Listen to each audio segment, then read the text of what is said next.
ለለመነ ሁሉ ስጥ። ከዕለታት በአንድ ቀን አባ አጋቶን በእጁ የሰራቸውን ዕቃዎች ለመሸጥና ዳቦና ጨው ለመግዛት ወደ ገበያ በሚጓዝ ጊዜ አንድ እግሩ ሽባ የሆነ ሰው በመንገድ ላይ ያያል።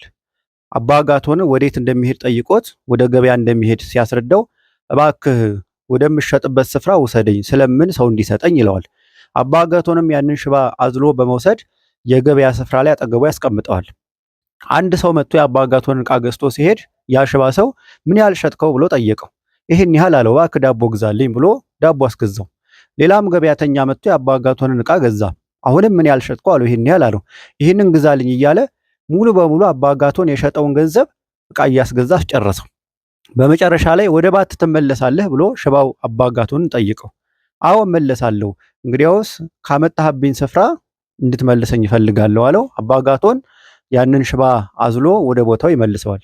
በመጨረሻ ላይ አባ አጋቶን በሰማይና በምድር በረከት ተመላህ የሚል ድምፅ ይሰማል።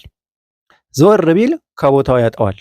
ለካ ይህንን ያደረገው አባ አጋቶንን ለመፈተን የመጣ የእግዚአብሔር መልአክ ነው። መስጠት በሰማይም በምድርም ያስከብራል።